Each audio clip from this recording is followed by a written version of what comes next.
नमस्कार, मैं हूं नीलू और बीएसपी सुप्रीमो मायावती ने बड़ी कार्रवाई की है। अपने भतीजे आकाश आनंद को बीएसपी के नेशनल कोऑर्डिनेटर पद से हटा दिया है। आकाश आनंद से बीएसपी के उत्तराधिकारी की जिम्मेदारी भी छीन ली गई है। मायावती ने राजनीतिक अपरिपक्वता के चलते आकाश आनंद से जिम्मेदारी वापस ले ली है। मायावती ने ट्वीट कर अपने इस फैसले की जानकारी दी। आपको बता दें कि आकाश आनंद ने हाल में ही विवादित बयान दिया था, जिसके बाद उनके खिलाफ शिकायत भी दर्ज कराई गई थी। इसके बाद मायावती ने आकाश आनंद पर यह कार्रवाई की है। तो देखा हमने चुनाव में किस तरह से ताबड़तोड़ चुनाव प्रचार कर रहे थे आकाश आनंद, लेकिन इस दौरान उन्होंने कुछ अविवादित टिप्पणी दे दी और विवादित टिप्पणी के बाद अब ये एक्शन हुआ है। मायावती ने ट्वीट किया है और ट्वीट करते हुए उन्होंने लिखा कि आकाश आनंद से बीएसपी के उत्तराधिकारी की जिम्मेदारी छीन ली गई है। मायावती ने राजनीतिक अपरिपक्वता के चलते आकाश आनंद से जिम्मेदारी छीनी है। हम आपको बता दें, ट्वीट कर आकाश आनंद ने हाल ही में विवादित बयान दिया था, जिसके बाद उनके खिलाफ शिकायत दर्ज कराई गई। इसके बाद मायावती ने आकाश आनंद पर यह कार्रवाई की है।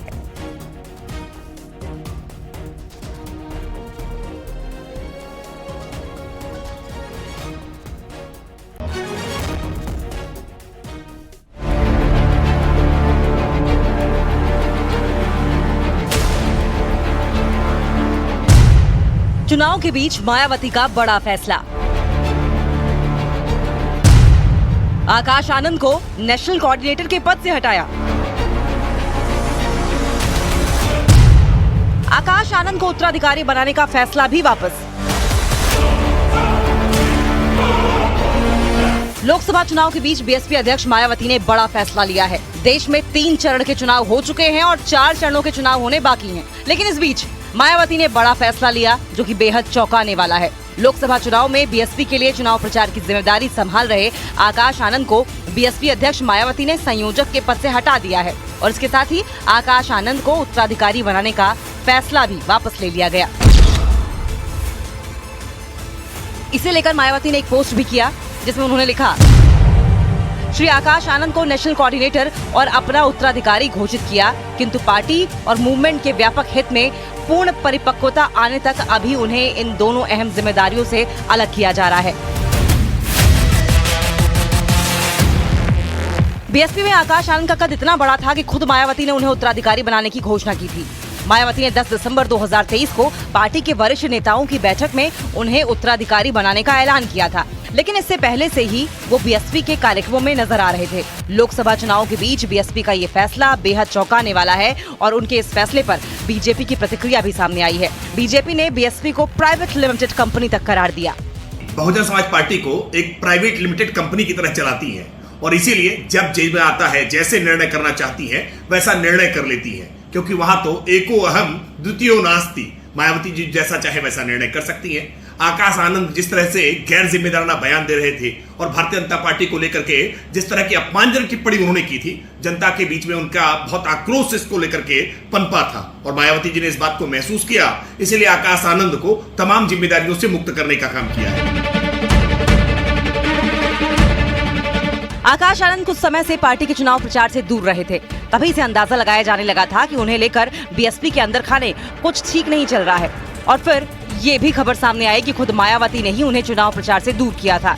लेकिन अब ये भी साफ है कि आकाश आनंद से ये जिम्मेदारियां हमेशा के लिए वापस नहीं ली गई हैं और आने वाले चुनाव में वोटरों तक पहुंचने के लिए बीएसपी अपने पारंपरिक तौर तरीकों का ही इस्तेमाल करेगी।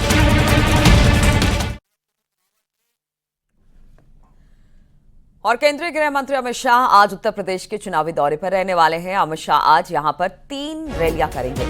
अमित शाह लखीमपुर खीरी, हरदोई, कन्नौज में चुनावी जनसभाओं को संबोधित करेंगे। अमित शाह आज लखीमपुर खीरी और धौरहरा लोकसभा में बीजेपी प्रत्याशियों के लिए दोपहर 12:35 पर जीआईसी के मैदान में पहुंचेंगे, जहां पर चुनावी जनसभा को संबोधित करेंगे। आपको बता दें कि लखीमपुर खीरी से केंद्रीय गृह मंत्री अजय मिश्रा टेनी और धौरहरा से रेखा वर्मा बीजेपी के उम्मीदवार हैं। इसके बाद अमित शाह हरदोई दोपहर 2 बजे जनसभा को यहां पर संबोधित करेंगे। इसके बाद कन्नौज जाएंगे, जहां पर वो तिरवा इलाके में दोपहर 3 बजे बीजेपी उम्मीदवार सुब्रत पाठक के समर्थन में जनसभा करने वाले हैं।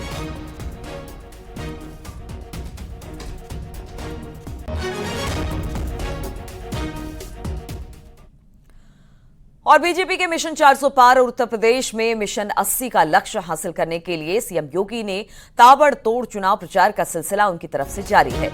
इसी क्रम में सीएम योगी आज कानपुर, एटा, शाहजहांपुर के दौरे पर रहेंगे। सीएम योगी दोपहर 12:40 पर कानपुर के घाटमपुर इलाके में अकबरपुर सीट से बीजेपी उम्मीदवार के पक्ष में जनसभा को संबोधित करेंगे।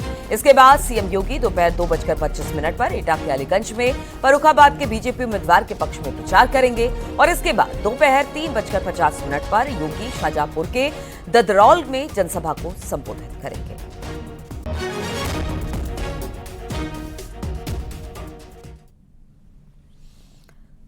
अखिलेश यादव आज फर्रुखाबाद और हरदोई में जनसभाएं करने वाले हैं। अखिलेश फर्रुखाबाद में एक और हरदोई में 2 विधानसभाओं में जनसभा करेंगे। अखिलेश सबसे पहले दोपहर 1:15 बजे के आसपास फर्रुखाबाद के क्रिश्चियन इंटर कॉलेज मैदान पर गठबंधन प्रत्याशी डॉक्टर नवल किशोर शाक्य के पक्ष में जनसभा को संबोधित करने वाले हैं।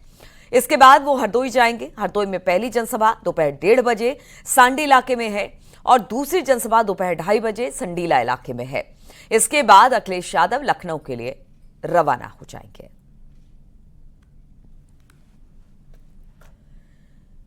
प्रियंका गांधी आज से रायबरेली में चुनाव प्रचार शुरू करने वाली हैं। प्रियंका आज बछरावा विधानसभा क्षेत्र में सुबह 11 से शाम के 7 बजे तक ताबड़तोड़ 9 नुक्कड़ जनसभाएं करेंगी।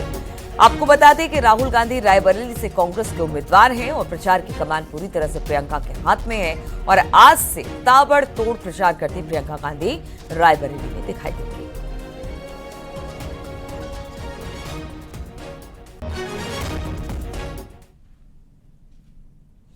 बीजेपी प्रदेश अध्यक्ष भूपेंद्र चौधरी ने रायबरेली में बीजेपी कार्यकर्ताओं के साथ एक बैठक की। लोकसभा संचालन समिति की यह बैठक बीजेपी जिला कार्यालय में आयोजित की गई। बीजेपी प्रदेश अध्यक्ष ने कार्यकर्ताओं को चुनाव में जीत के टिप्स दिए। प्रदेश अध्यक्ष भूपेंद्र चौधरी ने कांग्रेस प्रत्याशी राहुल गांधी पर निशाना साधा। साथ ही कहा कि कांग्रेस पार्टी प्रदेश में से पलायन कर चुकी है। राहुल गांधी जी सीजनल लोग हैं। कांग्रेस पार्टी उत्तर प्रदेश से पलायन कर चुकी है और इनकी उपस्थिति आप इनसे पूछो कि अमेठी में हारने के बाद कभी गए क्या, इनकी माताजी रायबरेली में चुनाव जीतने के बाद कभी आई क्या। तो अब इनकी उपलब्धि क्या है, इन्होंने इस क्षेत्र के लिए क्या किया है, ये किसी के अच्छे में, बुरे में, दुख में, दर्द में क्या उपस्थिति रही है।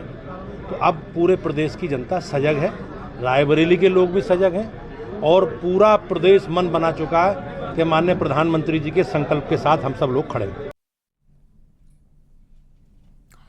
और अगर मायावती की बात की जाए तो बीएसपी सुप्रीमो मायावती भी आज हरदोई में रहने वाली हैं। यहां पर एक जनसभा को संबोधित करेंगे। दोपहर करीब 1 बजे मायावती के माधवगंज में रैली होने वाली है। माधवगंज में रैली को संबोधित करेंगे मायावती लखनऊ से हरदोई जाएंगी और फिर रैली के बाद वापस लखनऊ लौट जाएंगे। तो आज मायावती की भी माधवगंज में रैली होने वाली है। यहां पर रैली को संबोधित करेंगी मायावती और बताया जा रहा है कि एक जनसभा के बाद वापस दिल्ली रवाना हो जाएंगे।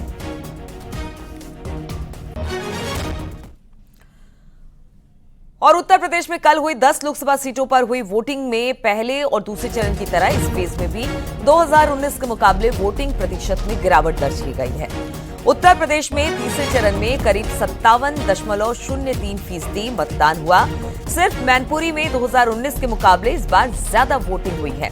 मैनपुरी में 2019 के मुकाबले करीब 2% ज्यादा मतदान हुआ है। बरेली और आंवला सीट पर 1% की कमी आई है, लेकिन बाकी की सीटों पर 4 से 6% की कमी दर्ज की गई।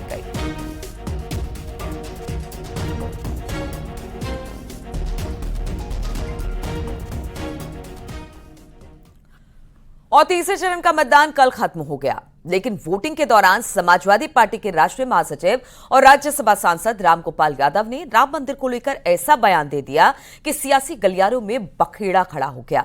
रामगोपाल यादव ने न सिर्फ राम मंदिर को बेकार बताया, बल्कि उन्होंने राम भक्तों का भी अपमान किया। अब इसी को लेकर सियासी संग्राम छिड़ चुका है। वो मंदिर तो बेकार का है, वो मंदिर तो बेकार का है।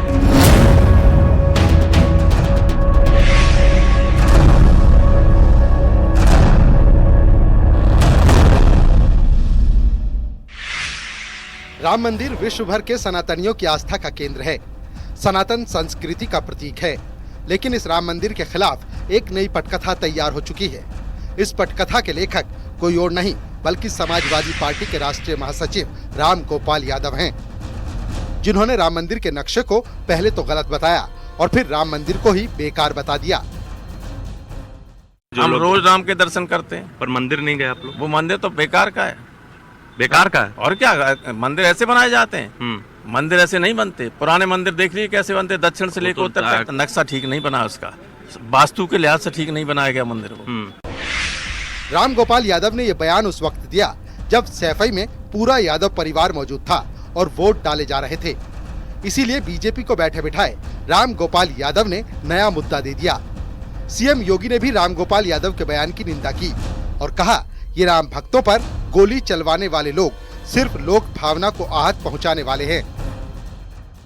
इन दोनों का जो चरित्र है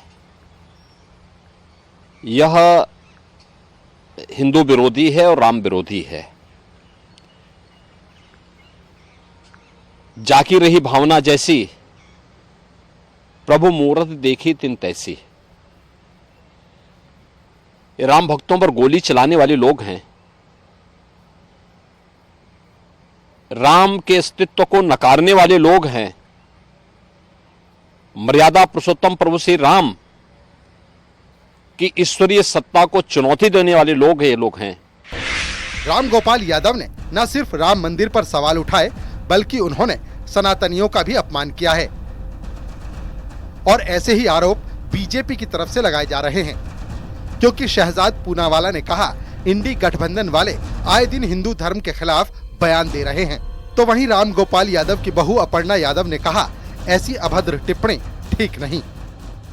सर्वप्रथम तो मैं यह सवाल करना चाहती हूँ कि उनको इस प्रकार की जानकारी किसने दी है, और दूसरी बात है क्या उनको वास्तु का नॉलेज है।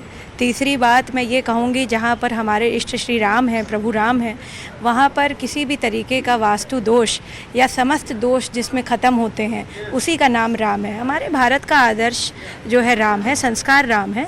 इस प्रकार की विवेचना करना इतने भव्य मंदिर के लिए जो कि बहुत ही मन से बना है और सबके सहयोग से बना है, हर भारतीय का सहयोग है, इस प्रकार की अभद्र टिप्पणी करना मुझे नहीं लगता है कि इतने बड़े नेता को करनी चाहिए। राम मंदिर पर किस प्रकार से ये लोग अपमानजनक टिप्पणियां कर रहे हैं। करोड़ों राम भक्तों ने 500 वर्ष का इंतजार किया तब राम मंदिर आया, परंतु आज वो कह रहे हैं राम मंदिर बेकार है। क्या किसी और धर्म के स्थल के बारे में ऐसा बोला जा सकता है? कतई नहीं बोला जा सकता, ना बोला जाना चाहिए। पर केवल हिंदुओं को अपमानित करना, हिंदू को दो गाली ताकि मिले वोट बैंक की ताली, ये बन चुका है इंडी अलायंस का चरित्र। परंतु करोड़ों राम भक्तों की आस्था और उनकी पूरी के पूरे विश्वास पर चोट करने वाला ये बयान, अपमानित करने वाला ये बयान, ये राम विरोधी चेहरा है समाजवादी पार्टी का। यानी प्राण प्रतिष्ठा के वक्त अखिलेश यादव का अयोध्या नहीं पहुंचना, कांग्रेसियों का विरोध जताना और इंडी गठबंधन के साथियों का राम मंदिर पर बार बार सवाल खड़े करना बताता है सनातन के अपमान की स्क्रिप्ट पहले ही लिखी जा चुकी है।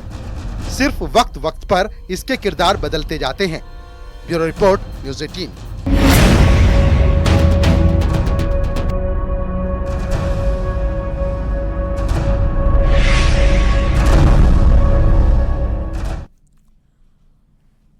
और राम गोपाल के बयान पर अखिलेश यादव ने सफाई दे दी है। अखिलेश यादव ने कहा कि हम लोग भगवान राम के विरोधी नहीं हैं।